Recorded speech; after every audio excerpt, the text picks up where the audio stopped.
प्रिय साथियों, नमस्कार। बिगनिंग कैरियर क्लासेस में आप सभी लोगों का स्वागत है।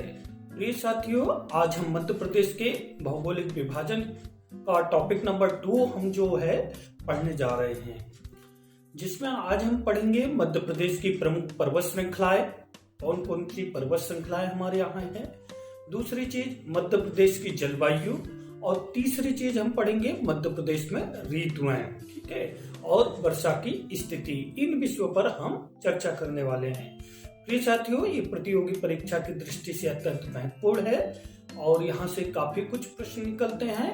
हम कोशिश करेंगे प्रीवियस ईयर क्वेश्चन पेपर को भी शामिल करें। चलिए प्रिय साथियों, देखिए मध्य प्रदेश का हमने इससे पहले का लेक्चर देख लिया है, जिसमें मध्य प्रदेश को जो है भौगोलिक भागों में बांटा गया है, जिसमें मध्य उच्च प्रदेश है।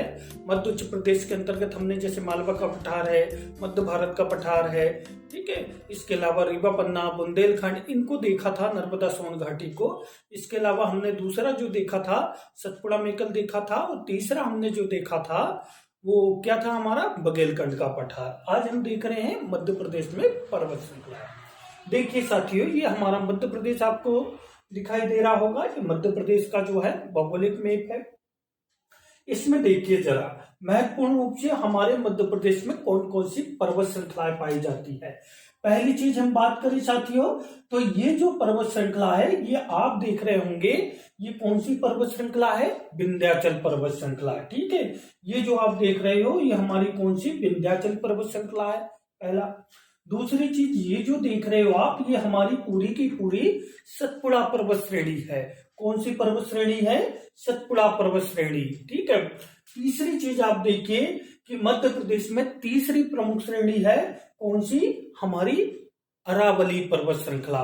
तो ध्यान रखिएगा कि हमारा जो मध्य प्रदेश है, एमपी की जो पर्वत श्रृंखला है, ठीक है, ये पर्वत को हमने कितने भागों में बांट रखा है, हमने 3 भागों में बांट रखा है। कौन कौन से साथियों, तो जैसे कि आप देखोगे, एक हमारा कौन सा है, विंध्याचल पर्वत श्रृंखला है, ठीक है। कौन सी है साथियों, विंध्याचल पर्वत श्रृंखला। दूसरी हमारी क्या है, सतपुड़ा पर्वत श्रृंखला है, सतपुड़ा पर्वत श्रृंखला। और तीसरी हमारे यहाँ जो अरावली पर्वत श्रृंखला है, इसका भी विस्तार हमारे यहाँ देखने को मिलेगा। साथियों, हम विंध्याचल पर्वत श्रृंखला की बात करते हैं, तो इसका जो विस्तार है, ये पूरे हमारे मालवा क्षेत्र में आपको देखने को मिलेगा। ये जो आप देख रहे हैं, हमारी नर्मदा सोन घाटी है। तो विंध्याचल पर्वत श्रृंखला का जो क्षेत्र है, वो हमारा कौन सा क्षेत्र है, हमारा संपूर्ण मालवा क्षेत्र आपको देखने को मिलेगा। इसके अलावा हमारा इसके दक्षिण में आप देखोगे कि दक्षिण में नर्मदा सोन घाटी आपको मिल जाती है। और अगर इसके उत्तर पूर्व की, उत्तर पश्चिम की बात करोगे ये क्षेत्र में, तो आपको अरावली पर्वत श्रृंखला देखने को मिल जाती है। साथियों, आगे बढ़े तो आप देखोगे कि ये जो हमारी भांडेर पर्वत श्रृंखला है, ये भांडेर पर्वत श्रृंखला अलग से नहीं है, जो हमारी विंध्याचल पर्वत श्रृंखला है उसी का ये भाग है, ध्यान रखिएगा। और जो हमारी कैमूर पर्वत श्रृंखला है, ये भी हमारे विंध्याचल पर्वत का ही क्या है, पूर्वी हिस्सा है। और ये जो विंध्याचल जो कैमूर पर्वत श्रृंखला है, ये हमारे मध्य प्रदेश से बाहर अर्थात झारखंड, बिहार तक ये फैली हुई है। और आप देखोगे कि यहाँ पे जो पारसनाथ की चोटी है, वो भी आपको देखने को मिलेगी, कहाँ पे, झारखंड में, पार्श्वनाथ की, ठीक है। तो यहाँ पर जो है आपको ध्यान में रखना है। आगे आप देखिए, हमारी जो सतपुड़ा पर्वत श्रृंखला है, ये देखिए, एक चीज और बता दूं, हमारी जो विंध्याचल पर्वत श्रृंखला है ना, यही हमको उत्तर भारत से अलग करती है, ठीक है। उत्तर भारत से अलग करती है हमको ये विंध्याचल पर्वत श्रृंखला। और विंध्याचल पर्वत श्रृंखला की आप बात करोगे तो ये जो है काफी पुरानी जो है पर्वत श्रृंखला मानी जाती है। जैसे कि आप देखोगे कि ये उत्तर भारत को दक्षिण भारत से अलग कर रही है, ठीक है। और आप देखोगे कि इस विंध्याचल पर्वत श्रृंखला की सर्वोच्च जो चोटी है, वो क्या है, सिगार चोटी है। और ये सिगार चोटी की जो हाइट है, ये लगभग कितनी है, तो आप देखोगे कि जो हमारी सिगार चोटी है, इसकी 881 मीटर के आसपास हाइट है, ठीक है। 881 मीटर के आसपास इसकी हाइट है, तो ध्यान रखिएगा, ठीक है। और इसी के हिस्से कौन से हैं? कैमूर पर्वत श्रृंखला है। और कैमूर का विस्तार कहाँ तक का हो गए? तो हमारा पूर्वी मध्य प्रदेश के साथ साथ आप आगे बढ़ोगे तो आप देखोगे कि ये झारखंड के पार्श्वनाथ बिहार तक पहुंच गया है। ठीक है, और इसके जो सर्वोच्च पर्वत चोटी है वो कौन सी है? सद्भावना या गुडविल की पर्वत चोटी। तो ध्यान रखिएगा कि कैमूर पर्वत श्रेणी की सर्वोच्च पर्वत चोटी कौन सी है? सद्भावना। इसी को गुडविल की पर्वत चोटी भी कहते हैं। और यदि इसकी हम बात करें तो ये लगभग 752 मीटर के आसपास इसकी आपको हाइट देखने को मिलेगी। ठीक है, इस तरीके से अगली जो भांडेर पर्वत श्रृंखला है, ये आप देख रहे होंगे कि हमारा जो बुंदेलखंड रीजन है, इस बुंदेलखंड रीजन में ये फैली हुई है। आप देखिए यहाँ से हमारे जो है बुंदेलखंड रीजन ऐसा लग जाता, हमने भौगोलिक विभाजन में भी देखा है। ठीक है, तो ये 1172 के आसपास जो है इसकी ऊंचाई। और ध्यान रखिएगा, प्रश्न बनता है सिद्ध बाबा की चोटी कहाँ पर है? तो ये सिद्ध बाबा बुंदेलखंड की पर्वत चोटी है, क्योंकि भांडेर जो श्रृंखला है ये कहाँ पर है? बुंदेलखंड क्षेत्र में, इसलिए इसको बुंदेलखंड की पर्वत चोटी भी कहा जाता है। ध्यान रखिएगा, और 1172 के आसपास इसकी हाइट है। ठीक है, हम क्विक रिवीजन देख रहे हैं साथियों, इसलिए आगे आप देखिए हमारी जो सतपुड़ा पर्वत श्रृंखला है, इसका विस्तार आप देखिए हमारे दक्षिण मध्य प्रदेश में आपको देखने को मिलेगा। और यही नहीं साथियों, हमारा जो नीचे महाराष्ट्र है, ये महाराष्ट्र को भी जो है ये क्या काम करती है? अलग करती है। ठीक है, और ये देखिए जरा हमारी जो सतपुड़ा पर्वत श्रृंखला है इसके 3 भाग है। आप देखोगे इसका जो पश्चिमी भाग है ये जो है राजपीपला की पहाड़ी कहलाता है।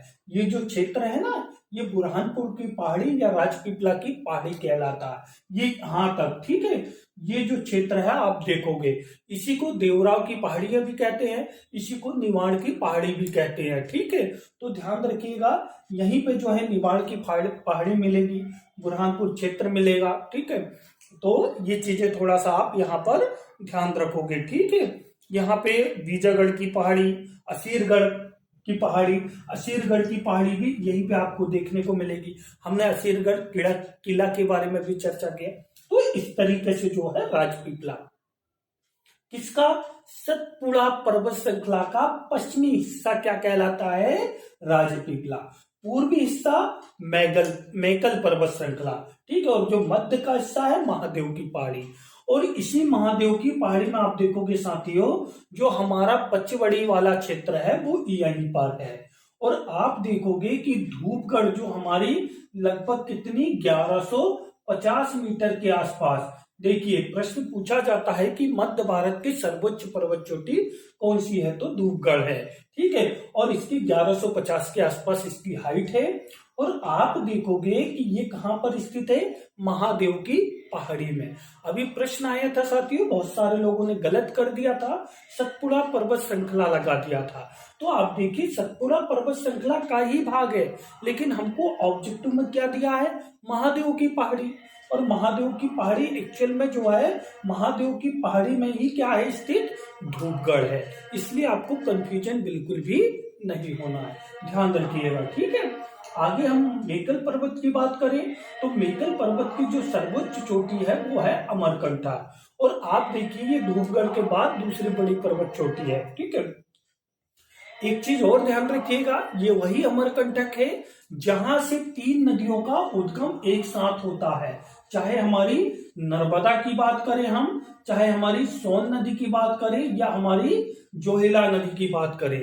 ठीक है, नर्मदा, सोन और जोहिला तीनों नदियों का उद्गम जो है कहाँ पे देखने को मिलेगा? आपको यहीं पर देखने को मिलेगा। ठीक है, अमरकंटक में। चलिए, तो ये आपको समझ में आया होगा साथियों। अगली हम बात करते हैं तो हमारा जो मंदसौर है, नीमच है, ठीक है, इन क्षेत्रों पर हमारी जो है कौन सी? गुरु शिखर अरावली पर्वत श्रृंखला। ठीक है, अरावली पर्वत श्रृंखला। और आपको पता होगा साथियों कि अरावली पर्वत श्रृंखला विश्व की सबसे पुरानी पर्वत श्रृंखलाओं में से एक है। अर्थात इसका जो निर्माण है ये हिमालय से पूर्व हो चुका है। ध्यान रखिएगा, एक चीज, सबसे पुरानी पर्वत श्रृंखला है। ठीक है, और एक चीज और ध्यान रखिएगा, इस पर्वत श्रृंखला की अर्थात अरावली पर्वत श्रृंखला की जो विस्तार है ये गुजरात, राजस्थान, दिल्ली, ठीक है, और इसके अलावा मध्य प्रदेश में भी इसका विस्तार है। ठीक है, तो ध्यान रखिएगा, क्योंकि अभी एक प्रश्न निकल गया था हमारे एमपीपीएससी में कि भाई निम्नलिखित में से कौन सी पर्वत श्रृंखला का विस्तार केवल एक ही राज्य में है ना, जिसका आंसर सही अजंता था। ठीक है, तो वैसे ही हमारे यहाँ प्रश्न निकल जाते हैं, ध्यान रखिएगा। ठीक है, आगे हम बात कर रहे हैं, तो यहाँ पर ये अरावली पर्वत श्रृंखला है, ये वही गुरु शिखर है जहां एकमात्र जो है ब्रह्मा का मंदिर भी है ना, और यहीं पर आप देखोगे यहाँ ब्रह्म मंदिर भी आपको मिलेगा। ठीक है, गुरु शिखर में ही। ठीक है, तो क्या महत्वपूर्ण प्रश्न क्या हो गए साथियों, मध्य प्रदेश में कौन कौन सी पर्वत श्रृंखलाओं का विस्तार है? तो सतपुड़ा पर्वत श्रृंखला, विंध्याचल पर्वत श्रृंखला और अरावली पर्वत श्रृंखला। अगला प्रश्न, विंध्याचल पर्वत श्रृंखला की सर्वोच्च चोटी क्या है? शिगार है। ठीक है, जो कि मालवा क्षेत्र में है। अगला प्रश्न कि विंध्याचल का पूर्वी हिस्सा क्या है? कैमूर पर्वत श्रृंखला।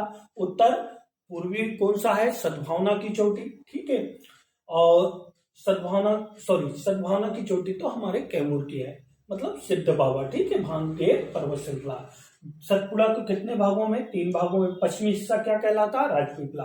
मध्य हिस्सा महादेव की पहाड़ी। महादेव की सर्वोच्च चोटी धूपगढ़। ठीक है, इसके अलावा अमरकंटक की सर्वोच्च पर्वत चोटी, मैकल पर्वत की सर्वोच्च अमरकंटक। इसके अलावा हमारा ध्यान रखना है कि सतपुड़ा का पूर्वी हिस्सा मैकल पर्वत। ठीक है, अरावली पर्वत श्रृंखला का विस्तार क्या मध्य प्रदेश में है? बिल्कुल। मध्य प्रदेश के अलावा कहां कहां पे देखने को मिलेगा? गुजरात, राजस्थान, दिल्ली तक मिल गया है, और दिल्ली में इसको दिल्ली की पहाड़ी के नाम से जाना जाता है। ठीक है, इसकी सर्वोच्च चोटी कौन सी है? गुरु शिखर। चलिए आगे चले, आप यहाँ पे आप देख लीजिएगा। ठीक है, अगला हम जो पढ़ रहे हैं साथियों, मध्य प्रदेश की जलवायु। ठीक है, क्या पढ़ रहे हैं? मध्य प्रदेश की जलवायु। क्या जानते हो साथियों, मध्य प्रदेश की जलवायु को कितने भागों में बांटा गया है? जल्दी से बताइए आप।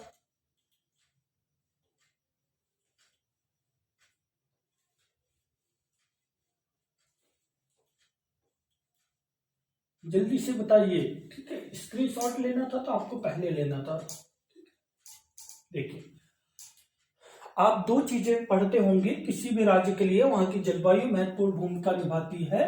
एक होता है जलवायु और दूसरा होता है मौसम। ठीक है, मौसम, दोनों में बहुत अंतर होता है।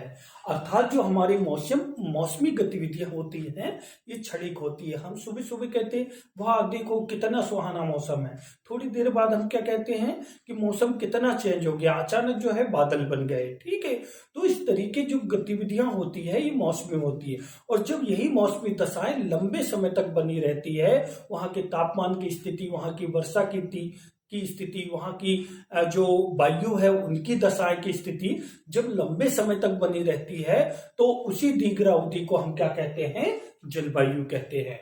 और जो मध्य प्रदेश की जलवायु कैसी है? तो ध्यान रखिएगा, मध्य प्रदेश की जो है मानसूनी जलवायु है। कैसी है? मानसूनी जलवायु है, ध्यान रखिएगा। ठीक है, इसको उष्णकटिबंधीय मानसूनी जलवायु भी कहते हैं, ध्यान रखिएगा। और मध्य प्रदेश की जो जलवायु है इसको कितने भागों में बांटा गया है? 4 भागों में बांटा गया है। एक जो है आप इस क्षेत्र में देखोगे, अर्थात मध्य भारत में आप देखोगे। ठीक है, कहां पे? एक तो आप मध्य भारत में देखोगे, दूसरा आप कहां पे देखोगे? हमारी नर्मदा सोन घाटी में। ठीक है, ये जो क्षेत्र है,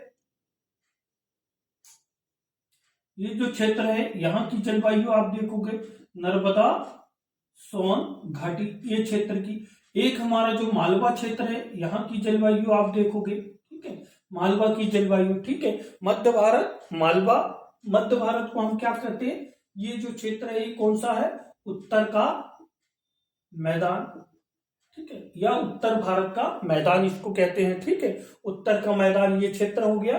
मालवा क्षेत्र उत्तर भारत का दरअसल हमारा पूरा हिस्सा होता है। जैसे हमने पढ़ा था जो गंगा बेसिन का क्षेत्र है, ठीक है, उसको हम उत्तर भारत का विशाल मैदान। जब भारत का हम भौगोलिक विभाजन पढ़ेंगे तो हम पढ़ेंगे कि प्रायद्वीपीय भारत क्या है, ठीक है, उत्तर का विशाल मैदान, हिमालय क्या है, उन सब विषयों पर चर्चा करेंगे। अभी आपको देखना है कि उत्तर का मैदान, मालवा का पठार, ठीक है, मालवा का पठार, इस क्षेत्र में नर्मदा सोन घाटी, और इसके अलावा एक और होती है विंध्यन पहाड़ी, ठीक है, जो हमारी विंध्यन पहाड़ी, इन क्षेत्रों में। अब भाई यहाँ की जो जलवायु है ये कैसी है, तो आप देखोगे कि यहाँ की जो जलवायु है ये जलवायु कैसी है, महाद्वीपीय जलवायु, ठीक है, कैसी जलवायु है, महाद्वीपीय।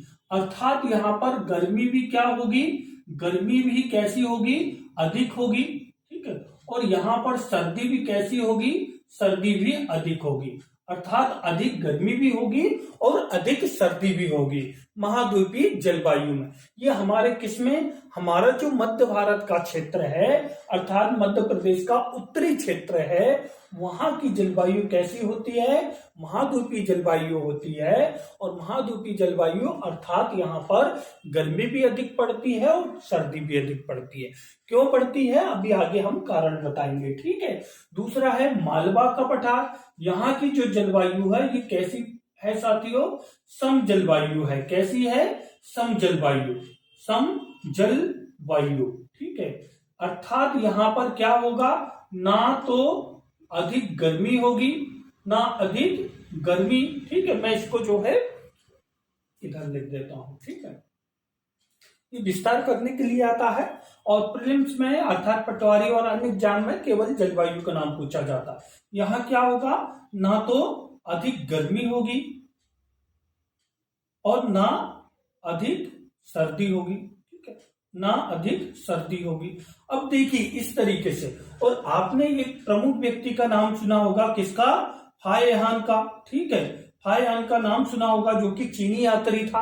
और चीनी यात्री जो है फाहेहान ने क्या कहा था, मालवा की जलवायु को सर्वश्रेष्ठ जलवायु कहा था, ठीक है। यही वजह है कि आप देखोगे कि हमारे मालवा क्षेत्र में जो है काफी फसलों का उत्पादन होता है, ठीक है, मालवा की जलवायु। नर्मदा सोन घाटी की क्या खासियत है साथियों, यहाँ पर चूंकि कर्क रेखा के समानांतर है, और कर्क रेखा के समानांतर है तो यहाँ पर स्थिति अलग होती है। अर्थात यहाँ पर क्या होती है, अधिक गर्मी होती है और सामान्य ठंड देखने को मिलेगी आपको, ठीक है, सामान्य ठंड आपको यहाँ पर देखने को मिलेगी। किसमें, नर्मदा सोन घाटी में, ठीक है। गर्मी कैसी होती है, अधिक गर्मी, क्योंकि भाई कर्क रेखा के समानांतर है। और जब हमारे यहाँ सूर्य उत्तरायण होता है अर्थात कर्क रेखा पर लंबवत पड़ता है, तो इस वजह से यहाँ पे आपको गर्मी अधिक देखने को मिलेगी, ठीक है। ठंड, सामान्य ठंड देखने को मिलेगी क्योंकि जल का क्षेत्र है, और जल में आपने देखा होगा कि सुबह सुबह जो है भाप सी निकलती है, ठीक है, इस तरीके से, तो ठंड सामान्य से देखने को मिलेगी। विंध्याचल जो पर्वत श्रृंखला है, यहाँ की जो जलवायु है ये कैसी जलवायु है, समशीतोष्ण जलवायु। कैसी है साथियों, समशीतोष्ण जलवायु है। अर्थात यहाँ पर आप देखोगे ना अधिक गर्मी देखने को मिलेगी और ना ही यहाँ पर अधिक ठंडी देखने को मिलेगी। अर्थात यहाँ पर क्या है कि यहाँ दोनों में देखिए, दोनों में थोड़ा सा अंतर है, क्योंकि हमने पढ़ा है कि विंध्याचल पहाड़ी जो है यहाँ पर जो है ये आगे इसका विस्तार है, तो जलवायु लगभग जो है यहाँ पर सेम देखने को मिले, लेकिन यहाँ पे सम की स्थिति होती है। यहाँ पर थोड़ा सा ना अधिक गर्मी ना अधिक ठंडी, इसका मतलब ये है कि दोनों का यहाँ पर बैलेंस होता है और यहाँ पे आनुपातिक दृष्टि से समान होते हैं, ठीक है। इसलिए दोनों में ज्यादा कुछ अंतर नहीं है। इसको अगर हम कहें कि अधिक गर्मी नहीं, यहां पर थोड़ा सा क्या है, निगेटिव नहीं, नहीं, ठीक है, अधिक सर्दी नहीं, अधिक गर्मी नहीं, और यहां पर क्या लिख दिया है, ना तो अधिक गर्मी ना तो अधिक ठंडी, ठीक है, इस तरीके से जो है लिखा गया है। हालांकि ये जो है पीएससी मेंस वालों को थोड़ा सा ध्यान रखने की जरूरत है, ठीक है। तो इस तरीके से मध्य प्रदेश की जलवायु को क्या किया गया है, बांटा गया है। ठीक है, ध्यान रखिएगा। जलवायु, तो प्रश्न उठता है कि हमारी जो मध्य प्रदेश की जलवायु किस प्रकार की है, तो आप बताओगे मध्य प्रदेश की जलवायु उष्णकटिबंधीय मानसूनी जलवायु है, पहली चीज। इसलिए हम कहते हैं मध्य प्रदेश को में जो कृषि है, कृषि को जो है मानसून का जुआ भी कहते हैं। क्यों भाई, मानसून अच्छा आएगा तो फसल का उत्पादन अच्छा होगा, नहीं तो नहीं होगा। ठीक है, इसलिए तो एक चीज। दूसरी चीज आपको ध्यान में रखना है कि मध्य प्रदेश की जलवायु को कितने भागों में बांटा गया है, 4 भागों में बांटा गया है। ठीक है, ये चीज। तीसरा प्रश्न जो है पटवारी और अन्य एग्जाम वाले ये सब क्या है, ये ध्यान रखेंगे कि मालवा की जलवायु कैसी है, सर्वश्रेष्ठ जलवायु है, अर्थात यहाँ की सम जलवायु है। और यहाँ की तुलना किसने किया है भाई, चीनी यात्री जो फाहियान था उसने मालवा की जलवायु को सर्वश्रेष्ठ जलवायु कहा है।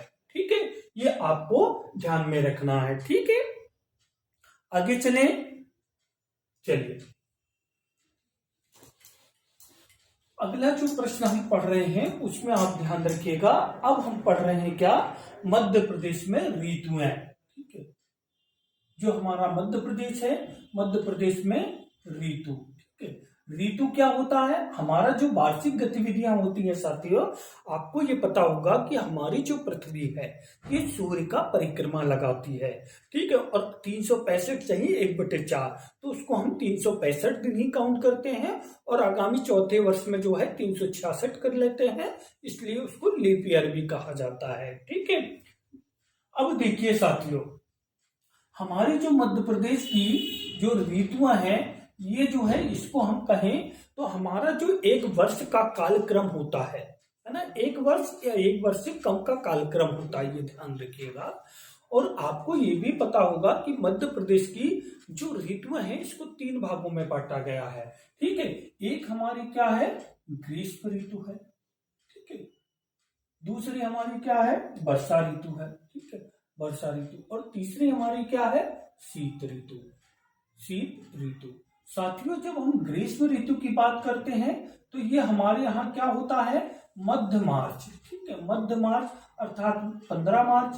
ठीक है, तो ये मध्य जून तक चलती है, मध्य जून अर्थात 15 जून के आसपास तक चलती है। ठीक है, ये हमारी मध्य जून से शुरू होगी। ठीक है, मध्य जून से, और ये जाएगी मध्य अक्टूबर तक। ठीक है, तो इस तरीके से जो है ये चलती है। ये मध्य अक्टूबर से ये कब तक चलेगी, मध्य मार्च तक। ठीक है, इस तरीके से आप देखोगे कि हमारे यहाँ अभी एक प्रश्न निकला था प्रीलिम्स में कि हमारे यहाँ वर्षा ऋतु अर्थात जो वर्षा है मध्य प्रदेश में कब चली जाती है, और जिसका मतलब ऑब्जेक्टिव में था साथियों 15 अक्टूबर, 25 अक्टूबर, ऐसा कुछ था। ठीक है, नवंबर। ठीक है, तो उसका सही आंसर क्या था, मध्य अक्टूबर। ये देख लीजिए जरा। ठीक है, चलिए आगे हम बात करें तो हमारे यहाँ मध्य मार्च में जो है हमारी ग्रीष्म ऋतु शुरू होती है, अर्थात सूर्य अब कर्क रेखा पर लंबत पड़ने लगता है, उत्तरायण हो जाता है सूर्य की स्थिति। तो ऐसी कंडीशन में हमारे मध्य प्रदेश में टेम्परेचर अच्छा खासा होता है। ठीक है, और भीषण गर्मी पड़ती है। और आप देखोगे कि जो हमारा गंज वसोदा क्षेत्र है यहाँ पर सबसे ज्यादा आपको गर्मी देखने को मिलेगी। हालांकि छतरपुर में भी गर्मी देखने को मिलती है, लेकिन हमारे यहाँ काफी यहाँ पे क्या है, गर्मी देखने को आपको मिलेगी। और हमारा जो ठंडा क्षेत्र है ये शिवपुरी है। ठीक है, शिवपुरी में जो है काफी ठंडक देखने को मिलेगी, लेकिन सबसे कम टेम्परेचर कहां पे नोट किया गया है, पचमढ़ी में। ठीक है, ध्यान रखिएगा इसको साथियों। हमारा जो एमपी है, एमपी में इसको क्या कहा जाता है, जल्दी से बताइए। मध्य प्रदेश में इसको क्या कहा जाता है, यूनाला। ठीक है, प्रश्न एमपीपीएससी में या प्रीलिम्स में भी आता है, यूनाला क्या है, तो मध्य प्रदेश में जो ग्रीष्म ऋतु है उसको यूनाला कहा जाता है। ठीक है, और वर्षा ऋतु को मध्य प्रदेश में क्या कहा जाता है, चौमासा कहा जाता है। और इसको क्या कहा जाता है साथियों, सियाला। ठीक है, क्या कहा जाता है, शियाला। तो ध्यान रखिएगा ये प्रीलिम्स में भी 3-3 नंबर मतलब ऑब्जेक्टिव में भी आते हैं और साथ में मेंस में 3-3 नंबर के लिए आते हैं। ठीक है, तो मध्य प्रदेश में ग्रीष्म ऋतु को क्या कहा जाता है, युनाला। मध्य प्रदेश में ऋतुओं को कितने भागों में बांटा गया है, 3 भागों में, है ना। फिर अगला आप बताओगे हमारे ग्रीष्म ऋतु कब से, मध्य मार्च से मध्य जून तक। ठीक है, इस स्थिति में आप देखोगे कि हमारा जो मई का महीना होता है, मई माह में क्या होता है, हमारे यहाँ टेम्परेचर जो है सर्वाधिक होता है। ठीक है, तापमान जो है सबसे ज्यादा आप देखोगे कि हमारे यहाँ जो है मई महीने में काफी तापमान देखने को आपको मिलता है। ठीक है, और मध्य प्रदेश में इस समय लगभग हमारे यहाँ 42 डिग्री जो है तापमान तक देखने को आपको मिल जाता है। अभी तक आप देखोगे कि हमारा जो सर्वाधिक तापमान है, ठीक है, ये कहां पर नोट किया गया है, तो आप देखोगे कि हमारे मध्य प्रदेश में सर्वाधिक जो तापमान है ये कहां पर नोट किया गया है, तो आप देखोगे कि गंज बसोदा मैक्सिमम जो है कहां पर, गंज बसोदा। ठीक है, यहाँ पर कम, यहाँ पर तापमान या ठंडा क्षेत्र कहां पे है, हमारा शिवपुरी। ठीक है, शिवपुरी। लेकिन सबसे कम देखिए यहाँ पर तापमान कब होता है, जब औसत डिस्ट्रिक्ट की बात करें तो तापमान शिवपुरी में कम देखने को मिलेगा। लेकिन जब हम न्यूनतम तापमान किसी एक विशेष पॉइंट की बात करें तो आप देखोगे कि सबसे कम टेम्परेचर कहां पे है, पचमढ़ी में। यहाँ पे जो है बहुत कम टेम्परेचर नोट किया गया है, और पचमढ़ी को ही मध्य प्रदेश का क्या कहा जाता है, शिमला भी कहा जाता है। ठीक है, मध्य प्रदेश का शिमला कहा जाता है। हमारी मध्य प्रदेश की ग्रीष्मकालीन राजधानी यही हुआ करती थी, पचमढ़ी। यहीं पे हमारा हिल स्टेशन भी है। ठीक है, और अब भी हमने पढ़ा है हमारी धूपगढ़ यहीं पर है। ठीक है, अब साथियों आगे आ जाइए। आगे आप देखोगे कि हमारे यहाँ आगे हम वर्षा ऋतु पढ़ेंगे तो आप देखोगे कि हमारे यहाँ जो वर्षा है वो बंगाल की खाड़ी, ठीक है, और अरब सागर दोनों शाखाओं से वर्षा होती है। ध्यान रखिएगा, हमारे यहाँ दोनों शाखाओं से वर्षा होती है, और लगभग जो है 80% वर्षा हमारे यहाँ यही मानसून के सीजन में ही हो जाती है। तो ध्यान रखिएगा, मध्य जून से मध्य अक्टूबर तक होती है। और आप देखोगे कि हमारे यहाँ जो है लगभग जो है 15 से 20 जून के आसपास मानसून का आगमन हो जाता है। ठीक है, हमारे यहाँ सर्वाधिक वर्षा जो है आप देखोगे कि सर्वाधिक वर्षा जो है कहां पर, पचमढ़ी में होती है। ठीक है, क्योंकि भाई ये पहाड़ी क्षेत्र है, यहाँ पे धूपगढ़ की पहाड़ी है। ठीक है, तो मानसूनी पवनों को वो अच्छे तरीके से रोक लेती है। ठीक है, तो इस तरीके से पचमढ़ी में सर्वाधिक वर्षा होती है। और औसत वर्षा की हम बात करें तो हमारे मध्य प्रदेश में औसत वर्षा लगभग 102.2 सेंटीमीटर के आसपास होती है। ठीक है, और इस वर्षा ऋतु को हम क्या कहते हैं, चौमासा। और हमारे यहाँ साथियों ध्यान रखिएगा, 15 अक्टूबर के आते आते हमारा मानसून जो है क्या हो जाता है, समाप्त हो जाता है। ठीक है, हमारे यहाँ जो जुलाई अगस्त के महीने में सबसे ज्यादा वर्षा होती है। ठीक है, जुलाई अगस्त का जो महीना होता है इसमें सबसे ज्यादा आपको वर्षा देखने को मिलेगी। तो इस तरीके से हमारे मध्य प्रदेश में वर्षा की स्थिति होती है। सबसे ज्यादा वर्षा हमारे मध्य प्रदेश में ये वाले क्षेत्र में होती है। ठीक है, फिर इसके बाद ये क्षेत्र में, और जैसे जैसे ऊपर की ओर जाती है तो ये क्षेत्र में कम वर्षा होती है। इसलिए यहाँ पर आप देखोगे कि वनस्पतियों का थोड़ा अभाव होता है, अर्थात यहाँ पर कटीले वन ज्यादा देखने को मिलेंगे। यहाँ बीहड़ देखने को मिलेंगे जो चंबल क्षेत्र है वहां पर, लेकिन यहाँ पे वनस्पतियों की अधिकता देखने को मिलेगी। यहाँ सघन वन आपको देखने को मिलेंगे। तो इस तरीके से आप देखो, है ना। ये आगे हम बात करते हैं हमारी शीत ऋतु की। तो देखिए शीत ऋतु जो है इसको मध्य प्रदेश में किस नाम से जाना जाता है, तो इसको मध्य प्रदेश में शियाला के नाम से जाना जाता है। मध्य अक्टूबर से मध्य मार्च तक ये इसका प्रभाव रहता है, अर्थात हमारे यहाँ आपने देखा होगा फरवरी तक सामान्य सा हमारे यहाँ ठंड होती है। ठीक है, तो इस तरीके से जो है आप देखोगे शीत ऋतु। ठीक है, ये जो है इस सीजन में जो है, और इसको शियाला कहा जाता है। ठीक है, शीत ऋतु। कभी कभी आपने देखा होगा कि अभी हमारे यहाँ नवंबर दिसंबर में वर्षा भी होती है। इसको जो है, ये जो वर्षा होती है हमारे यहाँ शीत ऋतु में जो वर्षा होती है, एक तो इसको क्या कहा जाता है, लौटता मानसून कहा जाता है, एक चीज। दूसरा चीज आप ध्यान रखिएगा, ये जो वर्षा होती है ये पश्चिमी विक्षोभ के कारण होती है, ठीक है। जो हमारा पश्चिमी विक्षोभ होता है उसके कारण ये वर्षा होती है, ठीक है। जो पाकिस्तान वाला क्षेत्र है वहां जो है शीतलहर आती है, वो शीतलहर के कारण हमारे चूंकि मध्य प्रदेश में जो है इस समय गर्मी होती है तो वो मानसूनी पवनों को आकर्षित, उस समय की जो पवनें हैं शीतलहर उनको आकर्षित कर लेती है, वो वर्षा पश्चिमी विक्षोभ जो है के कारण होती है, ध्यान रखिएगा, ठीक है। तो इस तरीके से हमारे यहाँ वर्षा की स्थिति, ये हमारे लिए जो है अभी जो फसलें होंगी है ना, ग्रीष्मकाल रवि के सीजन की जो फसल होगी उसके लिए काफी महत्वपूर्ण होती है, अभी आपने देखा भी होगा, ठीक है। तो इस तरीके से आपको थोड़ा सा ध्यान रखना, यहाँ काफी कुछ प्रश्न निकलते हैं। अब एक चीज ध्यान रखिए कि हमारे मध्य प्रदेश की जलवायु को कौन कौन से कारक प्रभावित करते हैं। तो देखिए सबसे पहली चीज तो हो जाती है कारक, कौन से कारक जो हमारी मध्य प्रदेश की जलवायु को क्या करते हैं, प्रभावित करेंगे।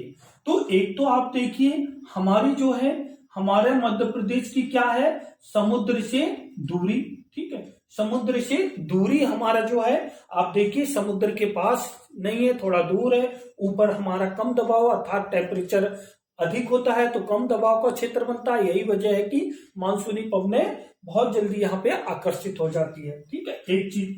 दूसरी चीज आप ध्यान रखोगे कि मध्य प्रदेश में पवनों की स्थिति, जो हमारी हवाएं हैं, ठीक है, पवनों की स्थिति।